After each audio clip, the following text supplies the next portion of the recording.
Boa tarde a todos. Eu gostaria, então, meu nome é Rafael Schaeffer, eu gostaria de inicialmente agradecer o convite para estar aqui representando a SBMRS, e no nome da SBMRS também agradecer o convite para estarmos aqui, então, hoje fazendo a moderação dessa atividade, que vai ser o nosso simpósio número 4 dentro da Endo Feminina, que é sobre mudanças de estilo de vida como tratamento não farmacológico de doenças endócrinas na mulher.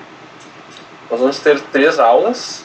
A primeira aula quem proferir vai ser a doutora Thais Razia, que é graduada em nutrição pela URGS, fez mestrado e doutorado em ciências médicas e endocrinologia também pela URGS.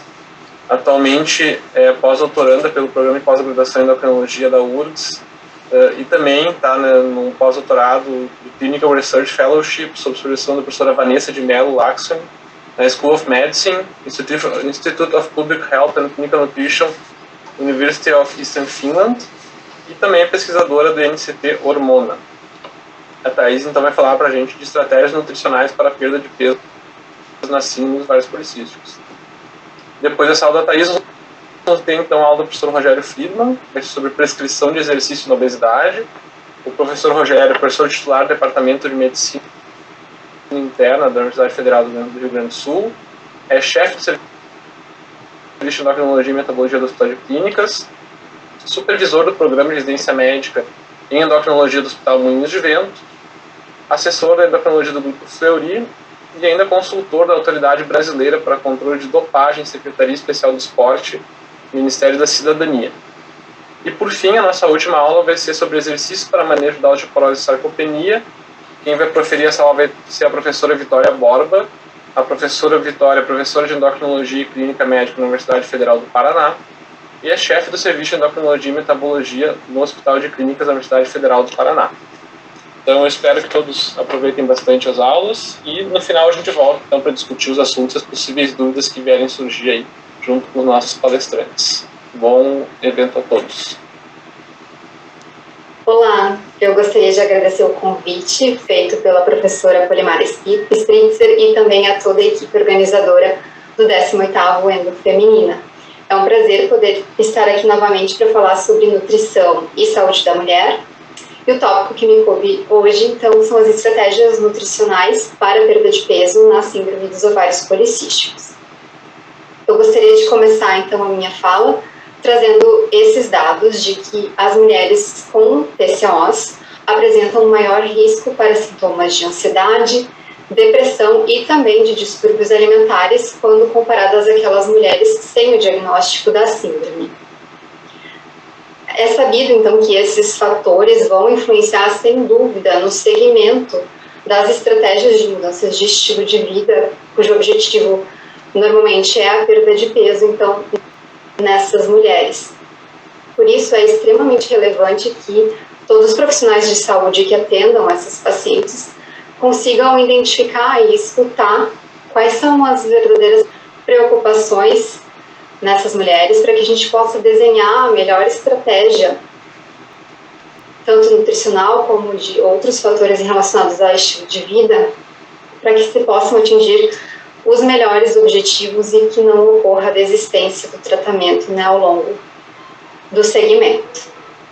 Dito isso, então, eu gostaria de entrar aqui nesse slide que destaca a importância das mudanças de estilo de vida como a primeira linha de tratamento na PCOS. E isso está bem destacado dentro das últimas diretrizes publicadas entre 2018 e 2019 para o manejo da síndrome.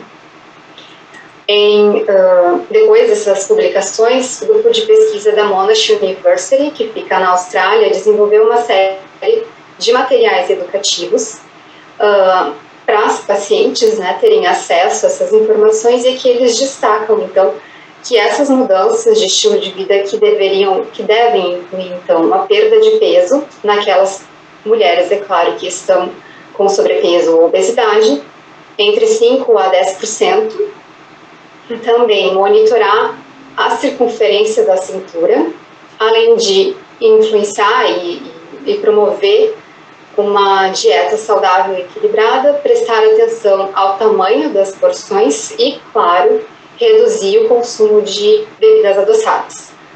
Todas essas estratégias, esses fatores de estilo de vida, então, estariam relacionadas às melhoras nos quadros relacionados aos sintomas da PCOS, bem como na melhora também do bem-estar emocional. Essas recomendações, então, desses materiais educativos são baseadas, muitas delas, nesses dados publicados nessa revisão na Cochrane, de 2019, pelo grupo de pesquisadores australianos, em que eles trazem os dados de que mudanças de estilo de vida foram significativamente associadas à redução de peso, em média aqui de 1,68 quilos, e de circunferência da cintura, em média aqui 0,97 centímetros, naquelas mulheres que seguiam protocolos de mudanças de estilo de vida, comparado com os grupos controles, que tinham uma mínima intervenção ou nenhuma intervenção. Esses mesmos resultados interessantes foram observados para a redução dos índices de androgênios livres, o FAI, testo total e aumento de SHBG. Do ponto de vista metabólico, também as mudanças de estilo de vida interferiram e melhoraram de colesterol total, LDL e insulina. Então, destacando a importância e o efeito significativo nesses marcadores relacionados à síndrome dos ovários. No entanto, eles não tiveram dados suficientes para meta-analisar com relação aos resultados de ovulação e irregularidade menstrual na época desta publicação, em 2019. O que os autores identificaram e definiram como mudanças de estilo de vida, então, nessa revisão? Eles selecionaram todos os estudos que incluíam intervenções com dieta, exercício ou intervenção comportamental que tivessem como objetivo induzir perda de peso. No entanto, aqui eles não destacam ainda qual a melhor estratégia dietética, né, melhor dieta ou melhor estratégia nutricional para a perda de peso nessas mulheres. Se eu pudesse resumir, na verdade, resumindo a minha fala, esse é o slide mais importante. Então, se a gente for pensar em perda de peso, é o básico que funciona. Na verdade, é onde a gente tem a maior quantidade de evidências convincentes de que a gente deve buscar uma restrição calórica. Mas não é uma restrição calórica severa de dietas com muito baixo teor calórico, como a gente pode observar nessa foto. Não, um déficit apenas de 30% do consumo atual de calorias, ou de 500 a 700 calorias, ficando no geral, ao longo do dia, entre 1.200 a 1.500 calorias, é o recomendado, é o que traz, é o que os estudos demonstram mais convincentemente que leva à perda de peso, independente da composição de macronutrientes. Aqui, a perda de peso é obtida com uma restrição de calorias.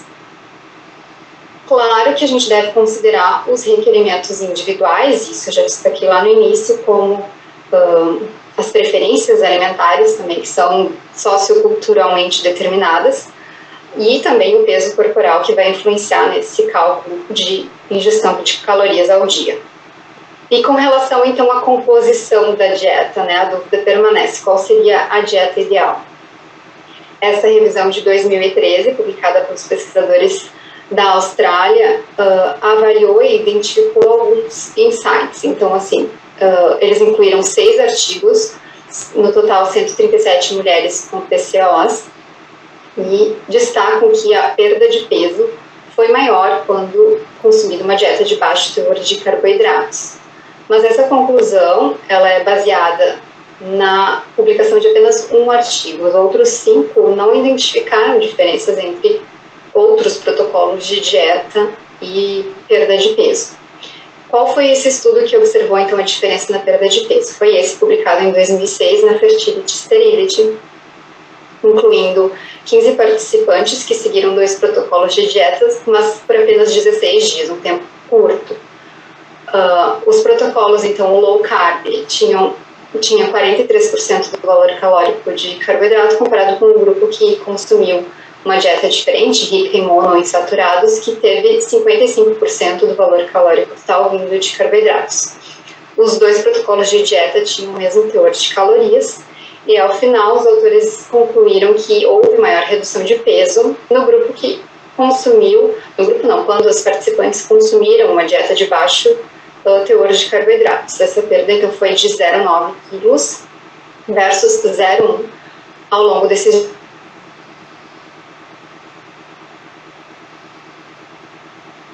16 dias. Cabe ressaltar que, seja uma grande variabilidade, provavelmente foi observada entre os indivíduos.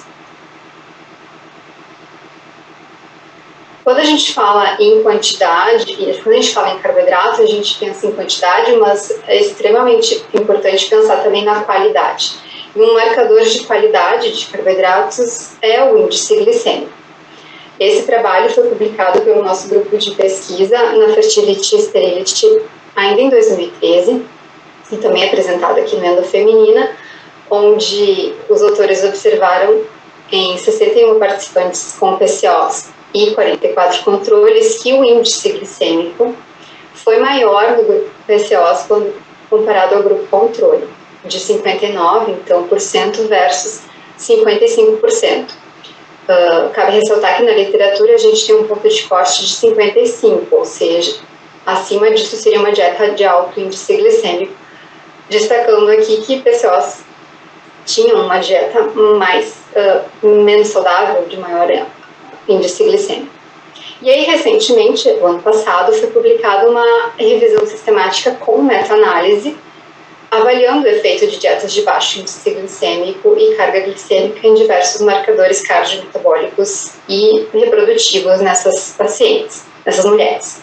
Foram incluídos então 10 ensaios clínicos, totalizando 403 mulheres com a síndrome. No entanto, aqui os autores não conseguiram observar uma diferença significativa entre os dois protocolos de dieta, baixo ou alto índice glicêmico, para a perda de peso. Avaliando mais a fundo, mais detalhadamente, os autores nas análises de subgrupo identificaram que a idade influenciou nos resultados, sendo que no grupo de mulheres mais velhas, acima dos 30 anos, houve uma diferença significativa em perda de peso, que foi maior quando o consumo de dietas de baixo índice glicêmico versus alto índice glicêmico. Aqui no grupo mais jovem, a gente teve uma grande variabilidade nos estudos, uma grande heterogeneidade, e aí a gente não consegue observar um resultado que seja significativo. Nessa mesma revisão, os autores destacam o efeito da dieta de baixo índice glicêmico num outro marcador antropométrico bem utilizado na prática clínica para avaliação dessas pacientes, que é a circunferência da cintura. E aqui sim, independente da análise de subgrupo, na análise geral, a gente já observa que a dieta de baixo índice glicêmico foi associada a uma redução significativa de circunferência da cintura, de em média aqui 2,8 centímetros, quando comparada à dieta de alto índice glicêmico. Como conclusão dessa meta-análise, os autores destacam que os estudos ainda são incipientes, a gente precisa de mais dados antes de recomendar como diretriz para tratamento de perda de peso na PCOS, dietas de baixo índice glicêmico. Pensando em outros desfechos clínicos, não só perda de peso, quais seriam as estratégias nutricionais associadas a melhora ou benefícios para os outros desfechos na síndrome? Nessa revisão lá de 2013 do grupo da Austrália, eles destacam que dieta de baixo índice glicêmico foi associada à melhora da regularidade menstrual, a restrição de carboidratos foi associada à redução do FAI, do índice de androgênios livres, e esses dois protocolos, ambos foram associados à redução da resistência à insulina e melhora de colesterol total e aumento de HDL. Com relação ao efeito da dieta de baixo índice glicêmico e melhora da regularidade menstrual, eles chegam a essa conclusão com base nesse estudo publicado no American Journal of Clinical Nutrition em 2010, que incluiu 96 mulheres com PCOS que foram seguidas ao longo de 12 meses, ou até que elas obtivessem 7% de perda de peso. Os protocolos de dieta foram ou de uma dieta de baixo índice glicêmico com consumo calórico à vontade, versus uma dieta controle, que foi uma dieta saudável para perda de peso, mas também não tinha um controle de ingestão calórica. Os dois protocolos tinham a mesma distribuição de macronutrientes e, ao final, a conclusão é de que houve melhora na ciclicidade menstrual quando o grupo quando as mulheres ficaram no grupo de baixo índice glicêmico. Essa melhora foi de 95% versus 63% no grupo controle. Então, já é uma perda, já é uma melhora, de ciclicidade, mesmo no grupo controle. Recentemente, uma revisão sistemática, uma meta-análise publicada também no ano passado, identificou que houve associação entre restrição de carboidrato e melhora da regularidade menstrual. E na análise de subgrupo, aqui eles consideram todos os estudos que avaliaram padrões de dieta, e as dietas foram associadas, quando comparadas a não seguir nenhuma dieta ou uma mínima orientação, à melhora da ciclicidade menstrual. E na análise de subgrupo, eles conseguem identificar que a dieta de baixo teor de carboidratos foi aquela que teve um resultado significativo para a melhora da regularidade menstrual. Cabe ressaltar aqui que os 3 trials incluídos tinham protocolos diferentes de dieta de baixo teor de carboidrato. Em média, eles foram todos abaixo de 40% do valor calórico total. A gente não tem um consenso na literatura para definir o que é low carb, mas como a recomendação gira em torno de 50%, 60%, 40% a gente já pode dizer que é uma restrição moderada. A mesma observação de melhora com protocolos de dieta versus não seguir dieta para redução do FAI, e na análise de grupo, mais uma vez, o low carb foi associado significativamente com melhora dos índices de androgênios livres em 2 trials, que também tinham em média 40% do valor calórico provindos de carboidrato. Com relação à melhora dos desfechos de resistência à insulina, dos marcadores de resistência à insulina, o mesmo ensaio clínico publicado lá no American Journal em 2010 observou a melhora da ciclicidade menstrual com dieta de baixo índice glicêmico, e aqui o mesmo protocolo, então, identificou uma melhora da sensibilidade à insulina, que foi aferida após teste oral de tolerância à glicose. Houve uma sensibilidade à insulina maior quando as participantes estavam no grupo de baixo índice glicêmico. Na meta-análise de 2021, avaliando os efeitos de dietas de baixo índice glicêmico, também eles chegam à conclusão de que a dieta de baixo índice glicêmico favoreceu a redução do ROMA, um marcador então de resistência à insulina.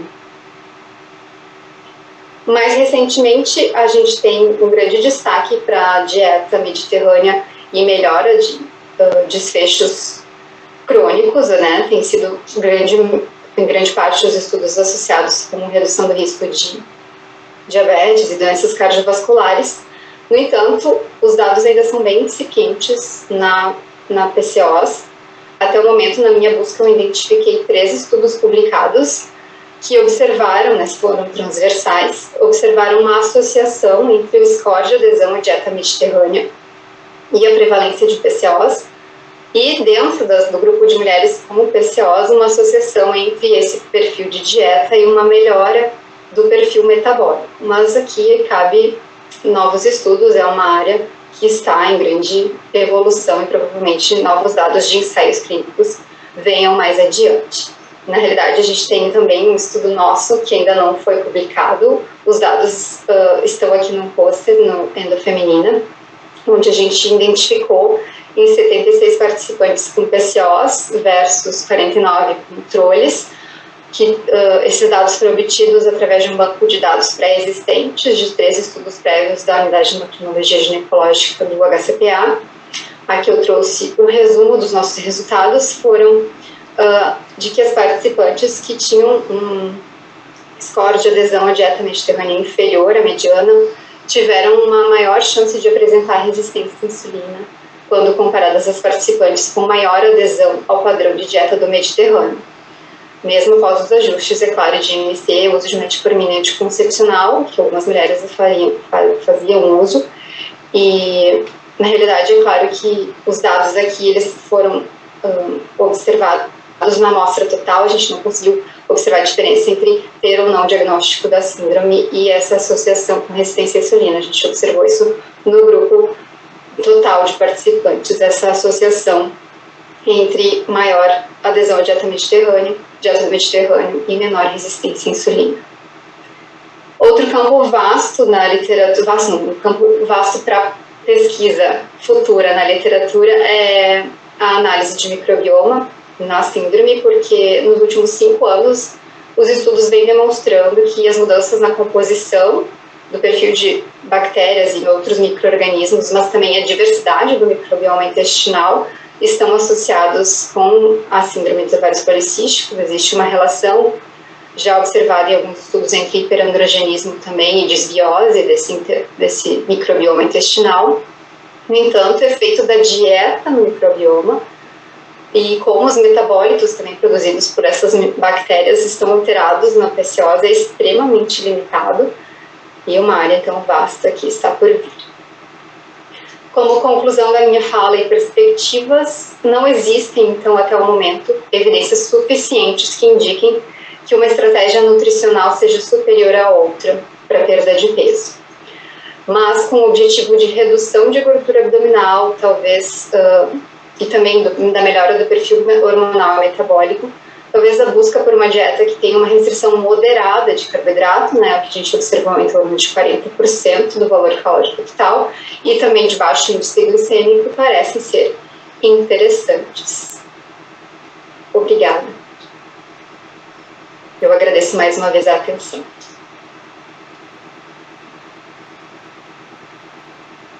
Bom dia a todos que nos assistem. Muito obrigado, professora Polimara e a Comissão Científica pelo convite.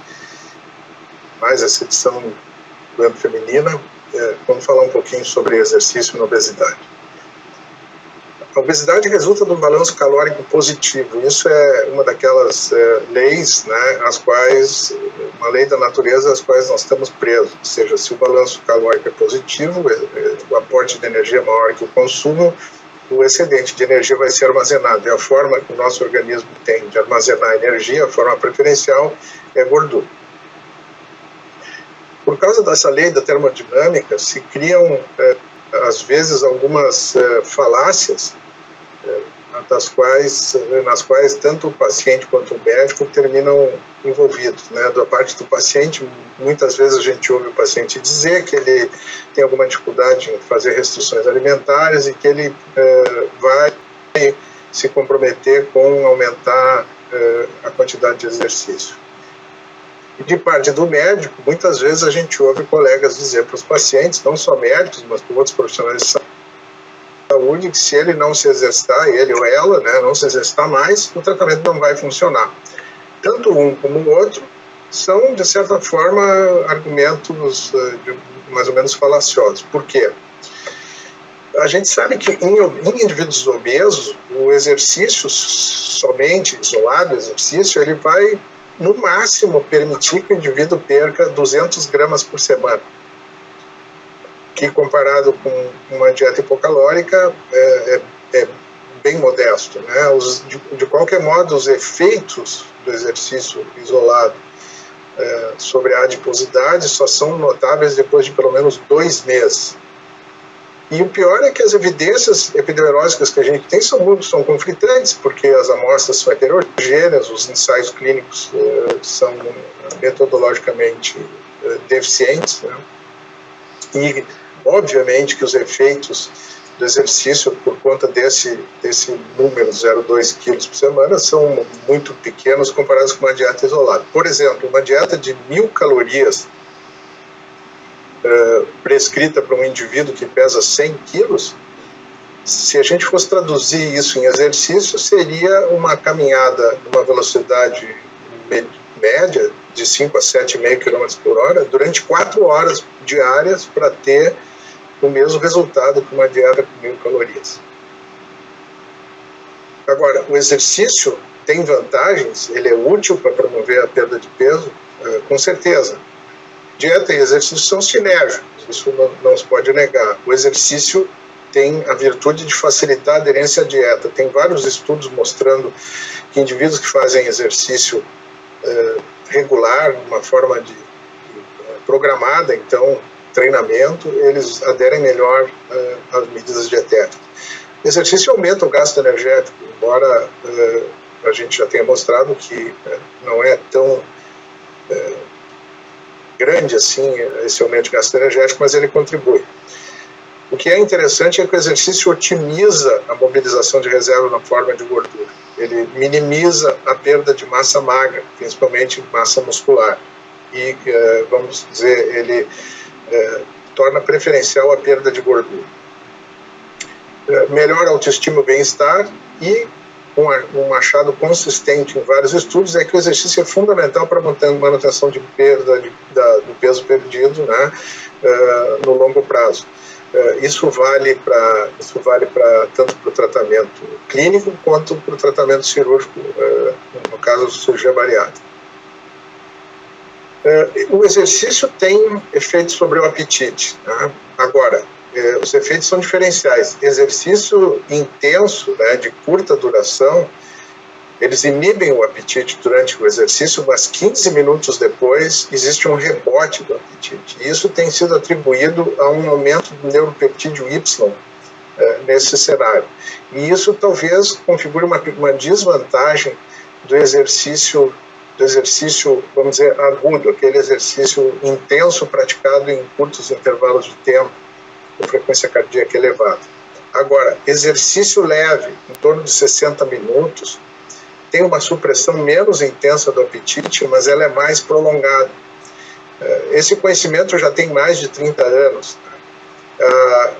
O exercício crônico, então o treinamento físico, ele aumenta fatores como CRH, catecolamina, 5-hidroxitriptamina, e parece que isso tem uma vantagem do ponto de vista de modulação do apetite.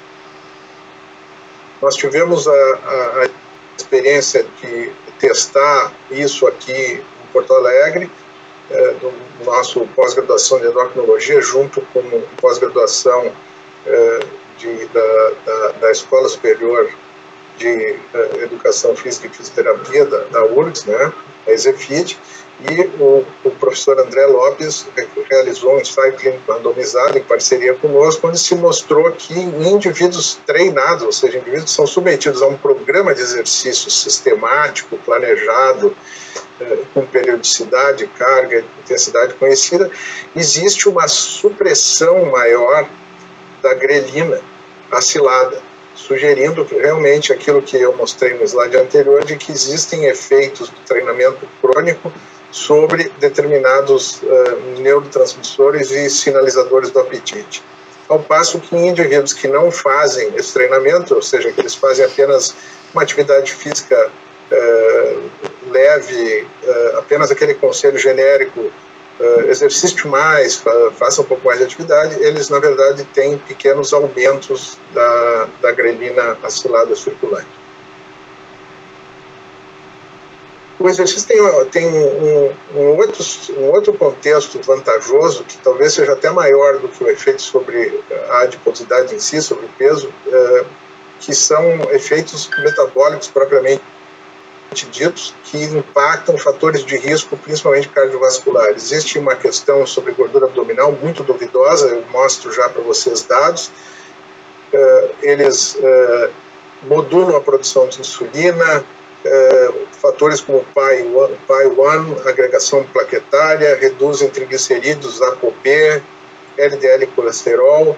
O treinamento físico também diminui a pressão arterial, provavelmente através do tônus simpático, então existe um impacto favorável sobre fatores de risco cardiovasculares. E ele tem um efeito adicional sobre fatores protetores, então aumenta a expressão de GLUT4 no músculo, o que reduz a resistência à insulina, aumenta o HDL colesterol, especialmente o HDL2, que é uma subfração da lipoproteína que é particularmente protetora, diminui a atividade pós-heparina da lipase lipoproteica, então melhorando o perfil lipídico, e de forma um pouquinho controversa, aumentaria a serotonina cerebral, que conferiria aquele estado de bem-estar crônico que se vê muitas vezes no exercício.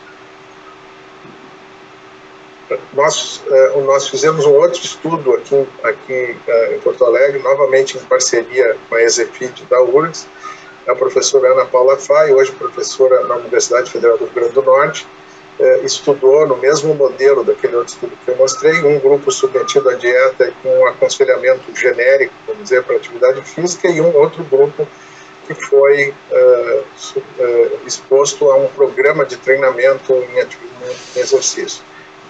Em ambos houve redução do tecido abdominal total, em ambos houve redução semelhante do tecido abdominal visceral, medido por tomografia computadorizada, e em ambos houve diminuição semelhante do tecido subcutâneo abdominal, mostrando que o treinamento físico em si não melhora a resposta do tecido adiposo ao tratamento, que pode ser apenas com dieta e bastando com isso que o paciente perca peso. Agora, nesse mesmo estudo, parâmetros bioquímicos como o fator von Willebrand, lipídios, fibrinogênio, proteína C reativa e a função endotelial melhoraram significativamente com a perda de peso, embora o exercício tenha sido indiferente. O que tem de interessante no desenho experimental desse ensaio clínico randomizado é que a questão aqui não era a quantidade de exercício que o paciente fazia, se era treinamento físico sistematizado ou apenas atividade física, mas sim a meta de perder 5% do peso. E ao perder 5% do peso, se fazia esse estudo com tomografia computadorizada, media-se esses fatores todos, para ver se a perda de 5% com ou sem atividade física era diferencial. E mostrou que não, perder 5% do peso beneficia todas essas variáveis que foram estudadas. Existem fatores que interferem na resposta ao exercício em pessoas com obesidade, sexo, mulheres respondem um pouco menos do que homens, mas elas têm a gordura na mulher é uma distribuição diferente, né? Gordura ginecoide, existe um pouquinho mais de gordura periférica proporcionalmente que no homem, onde ela é mais central. Idade, obviamente, quanto mais velha a pessoa, menos vai responder. Tipo, frequência e intensidade do exercício, é o programa que tem que ser adequado para cada pessoa, tem que ser individualizado. Mesmo a composição de macronutrientes da dieta, quando o teor de gordura diminui, existe mais perda de peso com a mesma carga, e o ideal é que os carboidratos nunca passem de 60% do valor calórico total. Variações individuais na oxidação de gordura também existem, se conhece bem esse aspecto, isso não é previsível e se vê diferenças mesmo em gêmeos idênticos. O que a gente recomenda hoje em termos de atividade física? A gente tem que dividir em duas esferas, uma esfera de prevenção, ou seja, a esfera populacional, e uma esfera de tratamento, que é a esfera individual. Então, na população se recomenda para toda a população um incremento gradual e a longo prazo da atividade física, focar em aumentar a atividade física rotineira de baixa intensidade, e aí tem uma lista de coisas prosaicas, como passear com cachorro, dançar, pedalar, limpar vidros, eliminar controle remoto, subir escadas, etc. Se deve estimular o exercício não exaustivo de baixo custo, a atividade física escolhida pelo paciente deve ser prazerosa, e aqui eu enfatizo, né, aqui não é prescrição, aqui a gente sugere que as pessoas escolham algo que lhes dê prazer. Né? E, fundamental hoje em dia, promover a atividade física em crianças. A pandemia de sedentarismo que antecede a pandemia de coronavírus, né?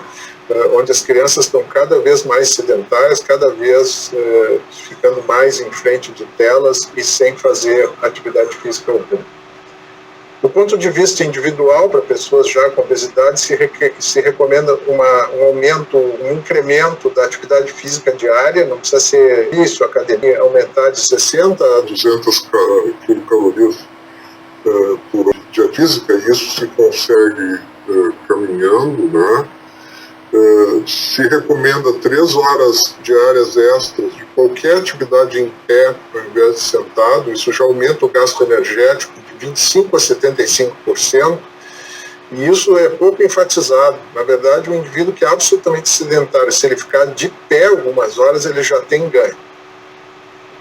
Promover atividades em casa ao invés de lugares especiais, ou seja, alguém que não frequenta academia, não frequenta um clube, uma piscina, a gente não deve impor ao paciente essa decisão, mas recomendar que ele faça atividades físicas no seu entorno, na sua vizinhança, no seu local de moradia, ter um contato profissional frequente com o paciente, seja por telefone, por vídeo, por internet, ou mesmo em visitas. E aqui vem a parceria de outros profissionais de saúde, como profissionais de educação física, que são pessoas altamente treinadas para motivar as pessoas para a atividade física. Conversar com a família do paciente, o apoio social é importantíssimo. No início, o exercício tem que ser informal, não precisa ser supervisionado, desde que tenha pouca carga, pouca resistência. Então, começar sempre de forma leve, que traga conforto e prazer para o paciente. Por isso, a intensidade deve ser baixa a moderada. E se vai progredindo lentamente à medida que o paciente tolere e tenha a devida aderência a essa proposta de atividade física. No planejamento do exercício, deve-se levar em conta se o paciente, por exemplo, tem doença cardiovascular, fazer avaliação cardiológica, ergometria, cintilografia, os métodos que forem necessários para avaliar a situação do paciente. Pessoas de meia idade ou idosos, nós temos que levar em conta a possibilidade de artrose, de osteoporose, levar isso em conta no planejamento. Se o paciente tem comorbidades da obesidade, diabetes tipo 2, pensar se o paciente usa insulina, se tem retinopatia, se é um indivíduo hipertenso, o risco de hipotensão na prática de exercício, desidratação, se tem doença pulmonar obstrutiva crônica, doença inflamatória. Então, tem uma série de questões que o médico tem que levar em conta antes de propor atividade física sem planejamento, né? O exercício, inicialmente e preferencialmente, deve ser aeróbico, caminhada não precisa ser muito veloz, de 5 a 7 km por hora, pedalar, nadar, de preferência mais de 30 minutos, idealmente 60, tem que ter sequência de aquecer, fazer o exercício, desaquecer e alongar. Fazer isso pelo menos 3 vezes por semana, aqui já quando a gente já está querendo que o paciente saia daquela fase informal de atividade física, lúdica, para uma fase de treinamento já programado, né? Então, 3 vezes por semana. Nos outros dias, complementar com caminhada ou alguma atividade lúdica. A gente deve iniciar com 30% a 40% da frequência cardíaca máxima para a idade e nunca ultrapassar 70% da frequência cardíaca preconizada. Como qualquer orientação, qualquer prescrição, a gente deve monitorar o que está fazendo, né? Não esquecer que esse paciente vai precisar de revisões clínicas periódicas, o contato tem que ser frequente, tem que ter intervenções de reforço, intervenções multidisciplinares, incluindo profissionais de educação física e fisioterapeutas. E se deve perguntar frequentemente nas consultas, aqui já um papel importante do médico, frequentemente a gente deve perguntar sobre duração, frequência, tipo de atividade física, tipo de exercício, intensidade do exercício que o paciente está fazendo, como é que ele se sente, como é que ele percebe o esforço, quais são os desconfortos que ele percebe quando pratica atividade física e se ajustar de acordo com as respostas que a gente obtém nesse contato. Reavaliar sempre e reforçar o aconselhamento dado sempre. Em resumo, né, o exercício em si tem um benefício apenas marginal no tratamento da obesidade em si, ou seja, na questão perda de tecido adiposo, perda de peso em si. No entanto, tem vantagens adicionais, deve ser recomendado e sempre em combinação com dieta e outras medidas. Eu agradeço novamente pela atenção e convite e eu vou ficar, então, mais tarde à disposição para todos. Obrigado.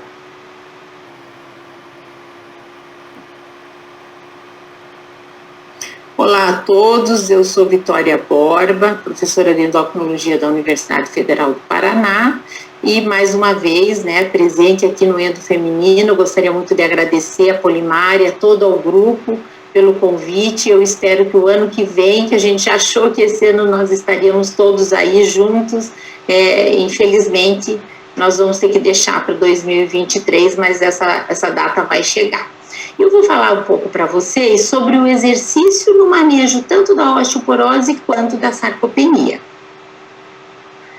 Aqui são meus conflitos de interesse e é uma breve agenda do que nós vamos falar hoje. Então, há uma introdução, atividade física e os tipos, o efeito no osso e depois nessas entidades. Quando a gente fala e olha sobre a composição corporal com o passar dos anos, nós vemos que existe, né, principalmente na mulher, um aumento importante da gordura corporal, isso acontece também no homem, e uma diminuição da massa magra, e consequentemente uma diminuição da força.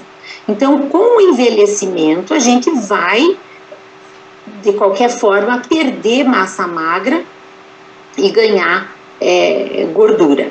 No osso, isso não é diferente. Nós atingimos um pico de massa óssea, vários fatores vão ser importantes para esse pico de massa óssea, e principalmente nas mulheres, nós vamos ter, depois da menopausa, aquela perda rápida de massa óssea. Isso a gente vê que existe, acompanhando essa perda de massa óssea, uma diminuição, uma perda da qualidade, da quantidade de material, de densidade óssea, de material ósseo. Mas essas duas entidades, elas se conversam, tanto o músculo quanto o osso. E a atividade física, eu acho que ela é o maior exemplo dessa conversa entre músculo e osso. Então, quando eu faço um exercício pensando lá em emagrecer ou na minha função muscular, no meu equilíbrio, eu também vou estar atingindo o meu osso. Então, o osso conversa com o músculo também conversa com o osso, desencadeando uma engrenagem de citocinas que vão fazer com que essa massa magra responda, aumente, e também existe um aumento da massa óssea. Isso vai acontecer tanto para o bem quanto para o mal. E a atividade física e o exercício, né? Como é que eu vejo essas duas entidades? A gente usa isso como uma forma de sinônimo, né, atividade física e exercício, mas elas são diferentes. A atividade física é aquele movimento que gera energia, gera gasto de energia, ela não é regulamentada, digamos assim. O exercício é uma categoria de atividade física onde eu tenho uma estrutura planejada, eu sei o que eu vou fazer, quais os movimentos eu vou fazer, e tem um objetivo final que é melhorar ou a capacidade aeróbica, ou a força, ou a resistência, o equilíbrio. Eu tenho um endpoint, né, nessa atividade física. Desculpe. A Organização Mundial de Saúde, ela diz que para pessoas com mais que 65 anos, ou 65 anos, existe uma carga ideal de exercício. Então, vocês olham aqui que não é pouco, é 150 minutos de exercício aeróbico moderado ou 75 de aeróbico vigoroso, com mais 2 vezes de atividade física muscular. Então, se você pensar, quantas pessoas fazem isso? Muito pouco, né? Principalmente acima de 65 anos. Então, já não tem condições nem de saúde, nem condições técnicas, né? Ou por econômicas, sociais, para que isso aconteça. E o Departamento de Saúde americano, ele já recomenda para pessoas com mais que 65 anos, treinos multicomponentes, são aqueles que trabalham com equilíbrio, músculo e aeróbico. E isso tem a capacidade de prevenir a perda de massa óssea. O exercício por si, ele traz múltiplos benefícios, eu não vou entrar em detalhes aqui, mas eles vão determinar mudanças, né, da resposta da célula muscular, em termos de produção de mitocôndria, de produção de proteína, do turnover dessas proteínas, da liberação de citocinas. Ele gera um estresse bom para o músculo, né, que faz com que esse músculo responda uma resposta adaptativa, que pode ser progressiva. Então, a ideia é que a gente estimule esse músculo o suficiente para que eu tenha os benefícios, né, tanto nos antioxidantes, na disfunção muscular, na resposta à inflamação, na síntese proteica, e com isso eu vou ter uma melhor performance, um melhor desempenho desse indivíduo. Então, são várias maneiras que o exercício tem para fazer isso. O tipo de exercício importa? Claro que importa. Então, se eu faço um exercício aeróbico, eu vou fazer muitas repetições, vou usar grandes músculos, vou produzir energia, vou aumentar essas mitocôndrias, a densidade capilar, a circulação, principalmente, vou ter mais oxigênio disponível e vou melhorar esse metabolismo mitocondrial. No exercício de resistência, que é aquele com poucas repetições contra uma resistência moderada alta, eu vou contrair vários músculos, vou melhorar a massa muscular e a força, vou melhorar tipos específicos de massa de fibras musculares e vou melhorar outros fatores, como a resistência insulínica, a síntese proteica. O que diz para mim? Um é mais amplo, né? Não necessariamente é melhor, o outro é mais específico para cada exercício que eu faço. Então, no músculo, essa combinação seria o ideal. Para o osso, o problema do osso é que ele segue essa teoria mecanostática, onde ele existe uma adaptação muito rápida. Então, para que o osso responda, ele precisa de cargas dinâmicas, intermitentes. Essas cargas é que vão ser mais osteogênicas para o osso. Nem sempre elas precisam durar muito tempo. Então, cargas menores, mas a intensidade tem que ser rápida e a variação e a diversidade também tem que acontecer. Então, vocês olham aqui por essas tipos de resposta, que eu preciso de uma carga curta, com períodos de descanso, vai ser muito melhor do que ficar fazendo exercício por um longo período de tempo e nunca chegando naquele ponto onde o osso recebeu o estresse. Então, é importante para o osso que essa carga seja suficiente para desencadear o estresse. Então, quando eu falo em osteoporose, os tipos de exercícios, né, para a osteoporose, eles vão ser aqueles aeróbicos, subir escada, correr. Ele precisa ser uma intensidade mecânica para ter força suficiente para mudar esse osso, senão não vai adiantar. De qualquer forma, eles mantêm a densidade mineral óssea. Eles têm poucos estudos que mostram realmente que isso melhore a densidade, mantém.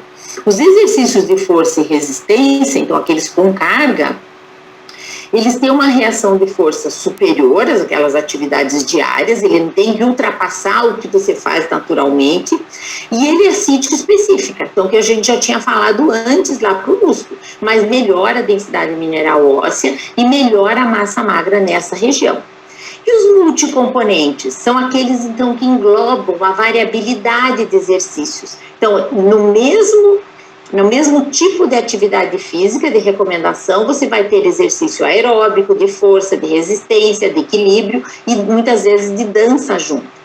Isso faz com que exista um aumento, até um equilíbrio na densidade mineral óssea e principalmente vai ser importante para aqueles pacientes que já estão perdendo a qualidade de vida, já estão mais frágeis, com uma saúde mais deteriorada. Então, quando eu olho a resposta desses exercícios multicomponentes aqui, né, então esse é um estudo que fez esse tipo de atividade, nós vemos que existiu uma melhora em quase todas as avaliações. Então, melhorou a mobilidade, melhorou o equilíbrio, melhorou a funcionalidade, então a maneira como o paciente se reportou, né? E eu vejo que vários dos testes, então a força, a marcha, eles melhoraram também. Então, parece que esses exercícios multicomponentes são os melhores para uma resposta funcional melhor. E se eu fizer o exercício e associar uma medicação antirreabsortiva, por exemplo, para a osteoporose, vai ser melhor? Vai ser melhor, é o que esse estudo aqui mostrou, esse MIDEX-OP, né? Então, o que ele mostrou? São 115 mulheres, né, que faziam 40 minutos 2 vezes por semana do exercício de alta intensidade num grupo e no outro grupo não fazia nada. Fazia pilates ou um exercício semelhante ao pilates. E o que eles viram? Se eles olhassem todo mundo junto, sem levar em consideração quem tratou, que usou medicação antirreabsortiva ou não, existiu uma melhora na densidade óssea da coluna lombar. foi significativa para quem fazia o exercício de alta intensidade. Quando associou a medicação ao exercício de alta intensidade, existiu uma melhora no fêmur, que não tinha sido vista anteriormente, e a coluna se manteve igual.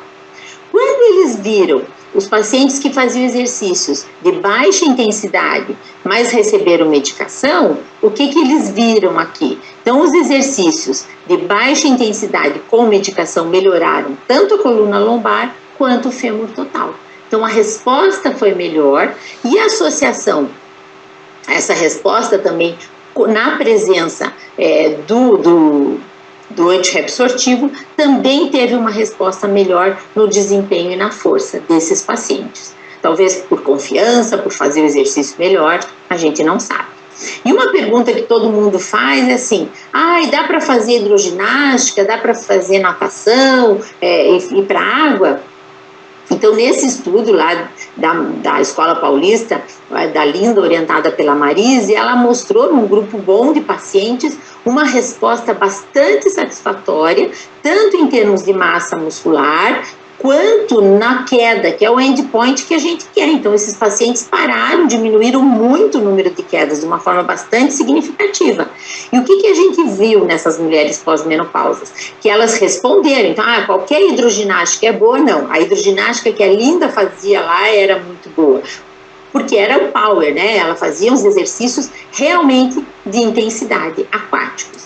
E existe um outro estudo agora de 2018 que mostrou isso também, que exercícios de pulo na água de alta intensidade também melhoraram, comparado com aquelas pacientes que não fizeram treinamento, vários parâmetros, tanto da densidade mineral óssea quanto da força e desempenho. Então, o exercício na água pode ser bom sim, desde que ele tenha uma intensidade adequada. E a natação pode ser boa? A natação sempre é algo que a gente fica em dúvida, né? E o que esse estudo aqui basicamente mostrou? Que você precisa de horas de natação. Então, não é qualquer natação que vai fazer melhorar, assim como o exercício. E quando você compara a natação com exercícios na gravidade, exercícios de força terrestre, os exercícios terrestres melhoram. Mas eu faço um adendo que a natação foi igual aos exercícios terrestres no equilíbrio. Então, se uma pessoa extremamente limitada, que não consegue fazer outro tipo de exercício, se ela melhorar o equilíbrio, talvez aqui você já esteja prevenindo quedas nesse tipo de paciente. Existe, gente, uma gama de meta-análise, de revisão sistemática sobre exercício e sarcopenia. O que é ruim? Porque tem muita diversidade. Quando vai filtrando, a heterogeneidade é muito alta desses estudos. Quando eles chegam lá com 1000 estudos e no fim acabam como aqui com 2. Então, se vê que é difícil se pensar, né, no meio de tanto estudos com exercício e tipos de atividade física diferentes, você tenha simplesmente 2 artigos para mostrar na meta-análise, mas é o que acontece porque vai eliminando e acaba ficando com muito pouco. Mas, em geral, a resposta à atividade física para a sarcopenia, ela é satisfatória. Quando, como nesse estudo, eles limitam o tipo de avaliação, então eles padronizaram a avaliação inicial, também mostraram que o exercício é melhor, né, do que você não fazer nada. E o tipo de exercício também tem importância. Então, aqui para a sarcopenia, mostraram que os exercícios multicomponentes e os exercícios de resistência realmente são melhores, por exemplo, do que a plataforma vibratória. E a gente não pode esquecer que essas duas entidades caminham juntas, né? E poucos estudos mostram isso, né? Qual que é a resposta da sarcopenia, a osteosarcopenia, que é a presença das duas entidades juntas ao exercício. Então, um estudo que está saindo aí esse ano, o ano que vem deve sair, sarcopenia, esse é só o protocolo dele, e tem essa revisão sistemática que ela é um pouco inconclusiva. Ela diz, mantém, mas no final ficaram 2 estudos, um dizendo sim e outro não. Então a gente não tem essa resposta, principalmente nas mulheres. Eu trouxe esse estudo dos homens, que eu acho que é um N pequeno ainda e tudo mais, mas ele mostrou em homens que fazem exercícios de alto impacto, de alta resistência, né, alta intensidade, comparados que não treinaram, eles melhoraram sim os parâmetros de sarcopenia, de densidade mineral óssea, o desempenho físico e a força. Então, mesmo aquele paciente mais fragilizado, ele melhora. E existe esse painel aí internacional, né, que põe uma recomendação específica para cada objetivo seu. Então, eu não vou citar isso, porque nem dá tempo, mas para a gente saber que quando você recomenda o exercício, seria interessante você ter o teu endpoint. Eu quero emagrecer, eu quero aumentar a massa muscular, eu quero melhorar a massa óssea. E aí, talvez, conversar com o profissional de educação física, com o fisioterapeuta, para que isso aconteça em conjunto. Porque os exercícios vão ser diferentes, a intensidade, o tipo, a frequência. Então, a gente precisa ter essa noção para fazer orientação para os nossos pacientes. Então, concluindo, o exercício aumenta a densidade, a força e o desempenho, né? O tipo de exercício vai ser fundamental dependendo do teu objetivo final. E se você pensar em geral em atividade física, ela vai ser boa. Então, quando o paciente, aquela história que a gente diz, então faz qualquer, que você conseguir é bom. No fim, a conclusão que eu cheguei de olhar todos esses estudos, ela é bom, no mínimo vai melhorar o equilíbrio, talvez a autoestima. Uma coisa que a gente tem que cuidar é que quando o paciente muitas vezes começa a praticar atividade física, ele cai mais. Então a gente tem que cuidar com isso também. Eu agradeço e fico à disposição para perguntas depois.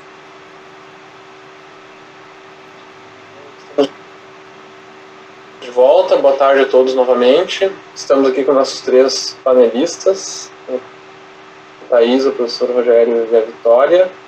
E temos várias congratulações aqui da audiência pelas aulas, parabéns a todos, de fato estavam muito boas. E temos uma pergunta já, vou começar com a pergunta aqui do pessoal que estava assistindo, que é da Suzana Lago, perguntando para a Vitória, então, se a eletroestimulação apresenta embasamento científico que comprove aumento de massa muscular. Boa tarde a todos, eu agradeço aí o convite da Polimara, espero que o ano que vem nós estejamos todos aí, né? Eu peço desculpa porque eu estou me movimentando aqui um pouquinho, eu perdi um voo, tive que fazer umas trocas e acabei no meio do caminho. Eu não vi nada específico de eletroestimulação. O que eu vi bem, que foi assim desenhado para o aumento da massa óssea e aumento da massa muscular, foi a plataforma vibratória. A eletroestimulação como um tratamento específico para melhorar a massa magra e a massa óssea e a massa muscular, eu sinceramente não vi nenhum desses estudos que eu avaliei, que eu levantei, não me apareceram. Talvez em termos de fisioterapia ela seja eficácia muscular, mas como uma melhora da sarcopenia ou da osteosarcopenia, eu não vi. Então eu não vou nem dizer que sim nem que não, porque eu realmente não vi. Tá? Não sei se eu posso contribuir. Pode, segue aí. As evidências em prol, vamos dizer, da estimulação elétrica que estão à disposição, elas dizem respeito ao uso de eletroestimulação em pacientes críticos, pacientes em terapia intensiva com quadros muito graves e muito prolongados, no sentido de preservar a massa muscular desses pacientes. Mas, na verdade, não tem ensaio clínico, estudo em pacientes ambulatoriais. Isso não existe. É muito pequena a disponibilidade, tem relato de casos isolados, mas não tem. Perfeito. Eu tenho uma pergunta para a Thaís aqui, que na verdade é uma provocação, assim, não é só uma pergunta. Eu queria saber se tu acha que existe uma razão para a gente acreditar que uma recomendação nutricional para perda de peso deve ser diferente numa paciente com SOP do que numa paciente sem SOP. Se a gente teria base fisiopatológica para isso, ou se a gente está simplesmente estudando um grupo um pouquinho diferente em alguma outra coisa e que no final das contas a gente vai chegar numa recomendação muito parecida do que uma paciente obesa sem SOP, por exemplo. Obrigada pela pergunta, Rafael. Realmente essa é a tua conclusão. Eu acho que essa é a minha resposta e a minha conduta também. Tanto é que os estudos, o que eu mostrei ali como maior poder de evidência, é igual para a população em geral, né? O que a gente tem de recomendação para perda de peso não é um protocolo específico de dieta, mas sim a restrição calórica. E aí, essa restrição calórica vai depender, claro, de fatores individuais que a gente vai levar em consideração na consulta, né? E aí definir a melhor estratégia para aquela pessoa. Acho que no futuro, talvez com algoritmos, né, que levam em conta todos os dados que a gente vai poder imputar ali, né, de microbioma, enfim, talvez a gente chegue a uma conclusão. Mas por enquanto é isso que a gente tem, né? Restrição calórica, acho que é isso. Igual para a população em geral. Bem, Natal.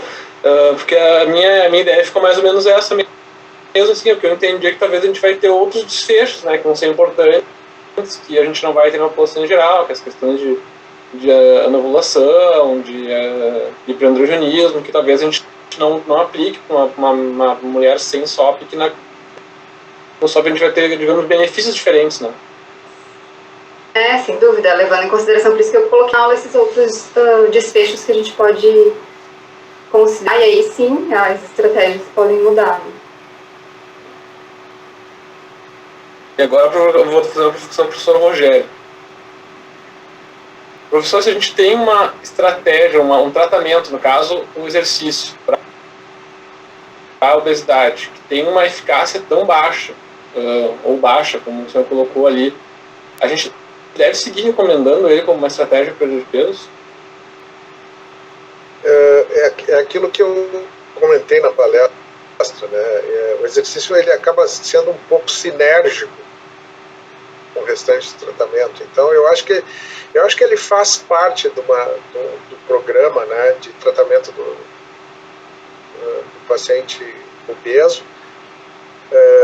Mas é importante a gente saber esses detalhes, porque não se pode jogar todas as fichas no exercício, que é o que muita gente tende a fazer. Eu acho que isso é o mito que a gente deve ter cautela, né? Mas por todas as vantagens que o exercício tem do ponto de vista metabólico, do ponto de vista cardiovascular, até do ponto de vista cognitivo, o exercício tem que ser recomendado sempre.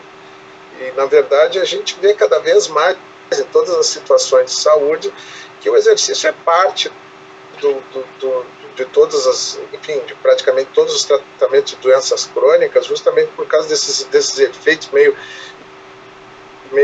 pleiotrópicos, difusos do exercício em termos de longevidade e qualidade de vida, né? E aqui no nosso caso ele realmente é sinérgico. Ele pode ter um efeito modesto, mas ele é sinérgico. Então a atividade física tem que sempre ser recomendada. Tem outra coisa, né? Quando a gente está falando em tratamento de obesidade, a gente está falando assim também de motivação do paciente, né? De estimular o paciente a aderir ao tratamento. E o exercício é uma ferramenta muito importante para estimular a adesão a qualquer tipo de tratamento de doença crônica, né? Isso tem sido mostrado em vários estudos. Aí aumenta mais ainda o valor do estímulo à atividade física, né? Eu acho que sim, a gente deve continuar fazendo isso. Até te agradeço por essa pergunta, porque nunca é demais enfatizar. Nós temos que saber que o exercício sozinho não vai reduzir muito a massa gorda, mas, por outro lado, ele tem muita coisa para contribuir, né, no manejo da obesidade e na preservação da saúde. Posso fazer uma... Claro, fala. Então, acho que uma coisa que a gente tem que acrescentar aí é que a atividade física, principalmente naquele paciente que está fazendo uma dieta muito restritiva, ela vai ajudar também a preservar a massa muscular, porque você vai perder massa magra, né, de qualquer forma, com a perda do peso. E aí, quando se faz o exercício, acho que isso é um ponto importante para o paciente. Eu vejo puxando a sardinha um pouco para o meu lado, quando você tem um paciente que já tem uma osteopenia e que ele vai se submeter a uma dieta, a atividade física ajuda muito, né? Pelo menos na preservação, se não ajudar no ganho dessa massa óssea e muscular, né? Perfeito. E se a gente for pensando como um gestor de saúde pública, assim, que a gente vai ter que ter dinheiro para gastar com algumas coisas, por exemplo, eu tenho que ter dinheiro para gastar com educadores físicos para pessoas com obesidade, será que essa seria a melhor maneira da gente investir o dinheiro, ou a gente deveria investir em outras coisas, em outros... Pensando que a maioria dos estudos são com exercícios estruturados, né? São exercícios com algum grau de orientação. Mas eu acho assim, ó, eu acredito um bocado nas linhas que a Organização Mundial da Saúde propõe. A gente precisa melhorar o ambiente onde as pessoas vivem, para que elas tenham mais estímulo para a atividade física. Ninguém contesta que a atividade física é um componente de bem-estar, vida saudável e longevidade. Mas a gente tem que facilitar, né? Se a gente vive numa cidade suja, mal iluminada, violenta, né, sem opções de transporte adequado, com calçadas defeituosas onde a pessoa torce o tornozelo cada vez que sai para caminhar, com parques sem condição nenhuma de acolher as pessoas, quem é que vai querer fazer, né, atividade física como a gente preconiza no início? O estímulo para atividade física é aquilo que eu disse, tem que partir de uma coisa mais lúdica, aquilo que atrai, ou que dê ao paciente vontade, né, de sair. Se a gente tem que viver atrás das grades, né, e não tem condição de desfrutar do espaço onde a gente vive, é muito ruim. E aí entra o papel do gestor. O papel do gestor é sanear a cidade. Esse é o grande investimento que tem que ser feito. Tem agora uma série já de publicações falando sobre walkability, né, que é a caminhabilidade das cidades, as cidades que são mais caminháveis, têm calçadas melhores, iluminação, segurança, higiene, etc., etc., tem uma menor frequência de obesidade na população. Então, não tem como negar isso. Então, aí, em vez de...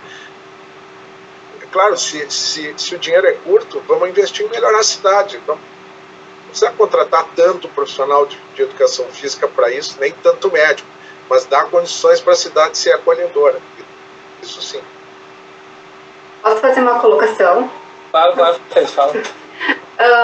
Ouvindo o professor Rogério, naquela parte que ele fala sobre ficar mais tempo de pé também, que já seria interessante do ponto de vista metabólico, né? Enfim,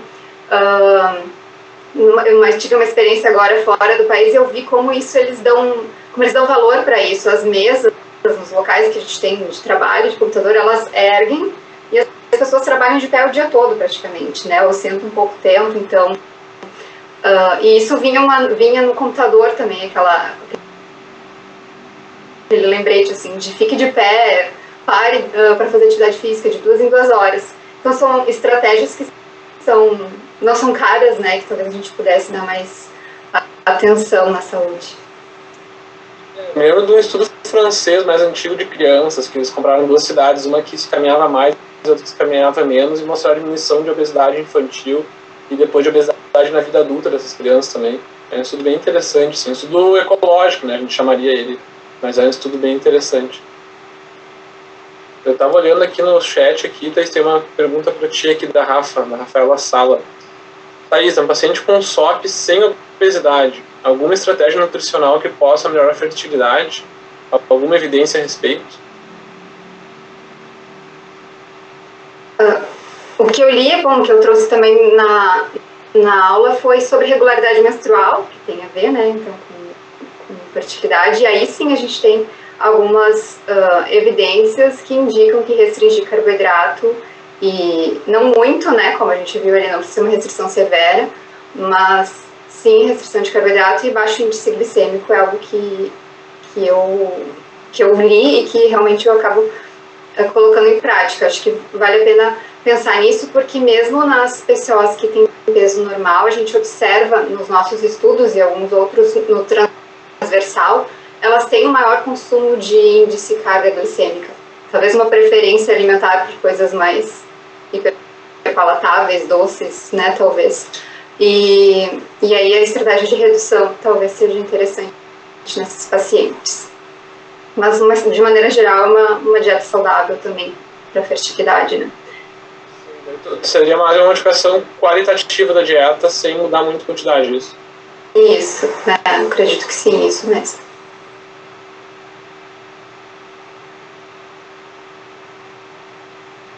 Mais uma provocação.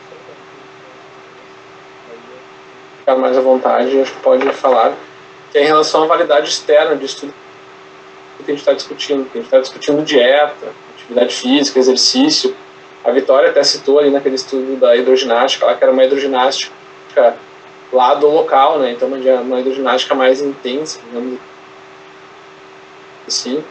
O quanto a gente pode aplicar tudo isso que vocês nos mostraram aqui hoje de tarde na nossa prática, pensando que são coisas que dependem muito do comportamento do indivíduo, né? O próprio exercício depende de como a pessoa faz, como a pessoa encara, e a dieta acho que mais ainda, né? O quanto a gente consegue trazer isso da medicina baseada em evidência, dos estudos, para a prática clínica, e quanto isso nos limita, assim, né? Que é bem diferente do que a gente lê no estudo sobre medicamentos, por exemplo, que é o que eu estou mais acostumado, que a empaglifosina que a gente usa aqui é a mesma que está sendo usada no estudo, né? Então, a gente, claro, tem questão de adesão, mas a intervenção em si ela é mais simples de ser definida. Então, o que vocês acham disso? O quanto isso nos atrapalha, o quanto isso nos ajuda, enfim. Posso fazer um comentário? Uma coisa que eu vi muito nesses estudos, e eu vi num congresso de sarcopenia, que às vezes a gente pensa de uma forma isolada, né? E quando você vai prescrever o exercício, dificilmente você vai prescrevê-lo de uma forma isolada. Por exemplo, se eu pensar no exercício para o osso e para o músculo, eu tenho que ter uma carga realmente suficiente, eu preciso ter um tipo de exercício muito específico, mas eu não vou fazer isso isoladamente, né? Dificilmente eu vou tratar uma paciente como no estudo da Linda ali, que ela não fez nenhuma intervenção medicamentosa, né? Ela fez só exercício e quis ver e teve melhora, porque realmente ela fez uma intensidade. E até nesse congresso de sarcopenia, tinha um professor que ele falava muito isso. Vocês têm que mudar e tem que cada vez aumentar mais a potência e tem que ter um incremento, né, dessa força. E a gente não faz isso sozinho, porque eu estava pensando, né, Rafael, se eu quiser tratar a osteoporose com exercício, eu vou me sentir muito frustrada, né? Daí você vai dizer, não vale a pena. Mas se eu usar isso como algo que vai ser um coadjuvante ou até algo bom, porque ela vai melhorar a autoestima, a confiança, né? Então eu vou ter outros efeitos, que acho que é o mesmo caso da obesidade, do diabetes, da SOP, você vai ter outros benefícios secundários. Então eu acho que a gente não pode pensar no exercício como algo isolado.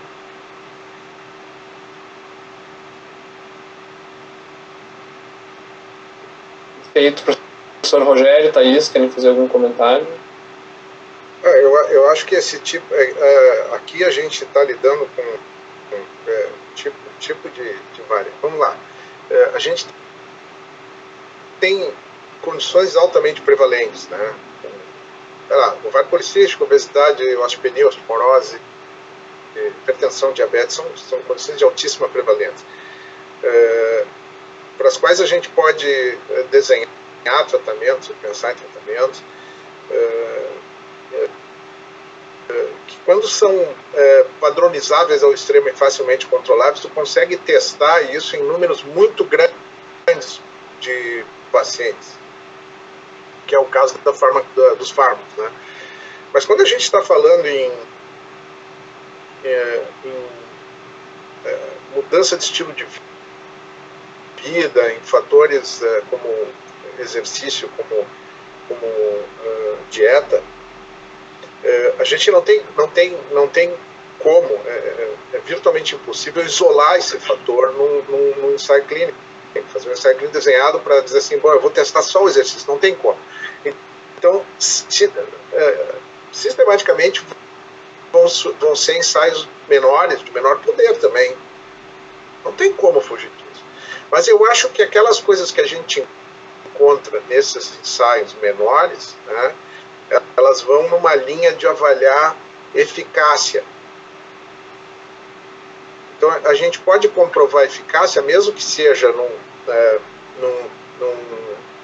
desenho ideal, vamos dizer, e isso servir de motivação para a gente tentar ver a aplicabilidade disso na vida real. Nem sempre vai dar para generalizar, eu acho que na maioria das vezes, respondendo aquela pergunta original, não tem como generalizar o que se faz nesses ensaios. Mas eu acho que eles servem de motivação, né? Citando Barack Obama, yes we can. E aí a gente vai em frente tentando aplicar isso na vida real, e com a experiência que a gente ganha, a gente vai observando os resultados. E tem uma outra coisa, né? Tanto dieta quanto exercício tem um fator da relação profissional-paciente, né? Tem aquela questão da empatia, a comunicação.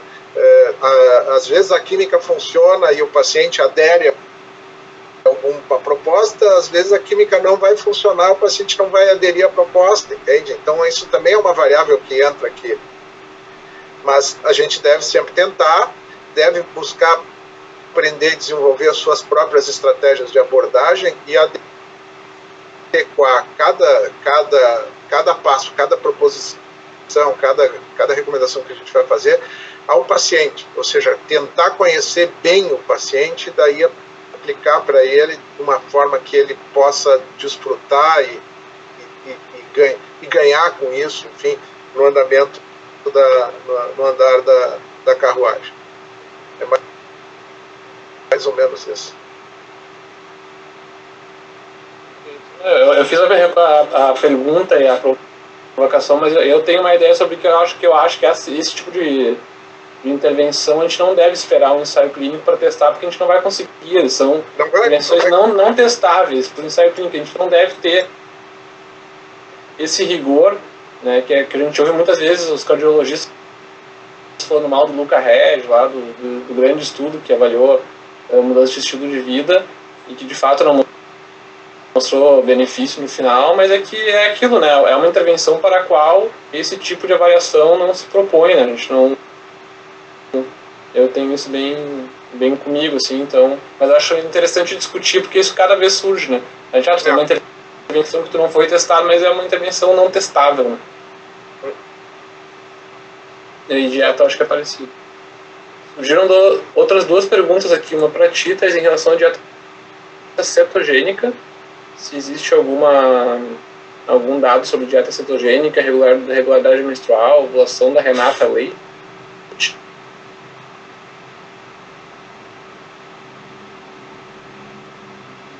Olha, que eu me lembro na minha busca, e principalmente nas revisões sistemáticas, ela não aparece, mas existe sim alguma coisa com PCOS e dieta cetogênica, mas não é um protocolo que eu acredito, assim, como nutricionista, e que eu aplico na prática clínica. Acho que ele é muito bem desenhado para um desfecho específico, né? Mas tem a ver com reflexia, né? Que foi o primeiro desenho, né? Que foi testado a dieta cetogênica.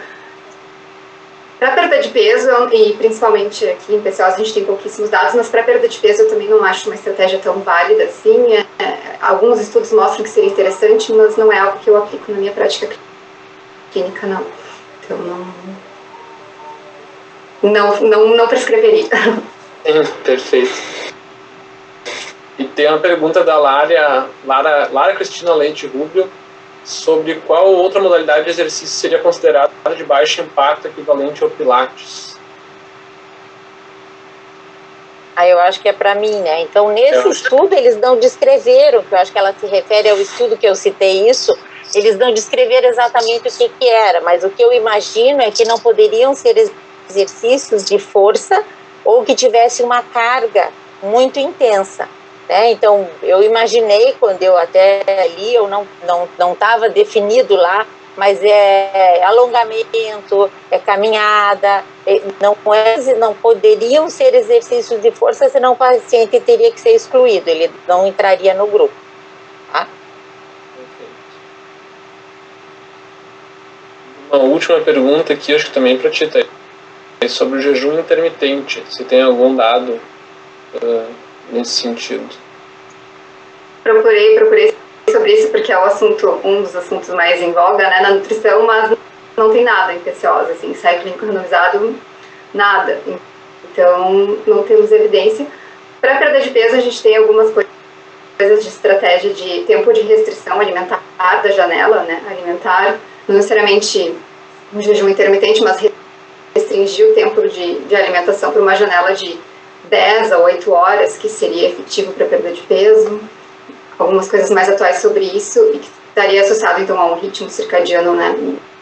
E isso ajudaria na perda de peso. Acho que sim, seria uma estratégia para perda de peso, mas não especificamente PCOS. Mais 2 minutos para terminar. Eu gostaria de agradecer a todos os 3 simposistas e pelas aulas excelentes, pela conversa que eu acho que foi muito boa também. E eu acho que agora a minha ideia é assim, que cada um, em 30 segundos, fizesse uma recomendação assim, nessa aula, assim, fizesse uma pílula do que falou sobre cada um dos temas, assim, se for possível. E acho que com isso a gente termina bem nosso simpósio aqui. Thaís, começa por ti aí, que foi a primeira. É difícil, 30 segundos, enfim. Dieta saudável, restrição calórica, é isso que a gente busca para perda de peso em PCOS. Se a gente pensar em melhora de parâmetros clínicos aí, baixo índice glicêmico seria a conduta mais interessante.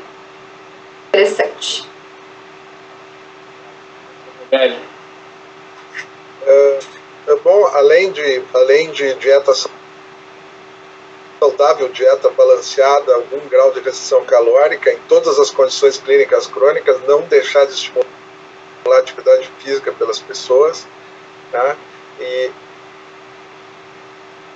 ensinar o paciente a importância da atividade física para a preservação da saúde, sempre.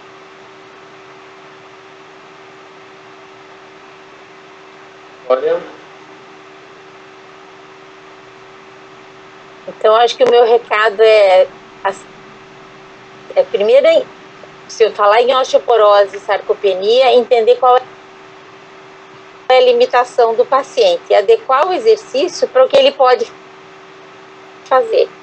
Porque não adianta a gente querer que ele faça mais do que ele consegue. Né? E muitas vezes a gente acaba até prejudicando. E tem uma frase que o Duke, que é uma das pessoas que mais estuda sarcopenia, né, um australiano, diz, ele fala isso: avalie o seu paciente primeiro e diga para ele, oriente o que ele tem que fazer depois. Então, a gente fazendo essa avaliação, você consegue progressivamente, você pode aumentar. Então, acho que fazer o paciente acreditar naquilo que ele vai fazer.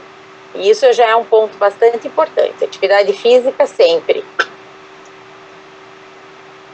Certo, então acho que terminamos bem aqui nosso simpósio. Obrigado a todos, obrigado a quem assistiu, quem mandou perguntas, nos ajudou bastante.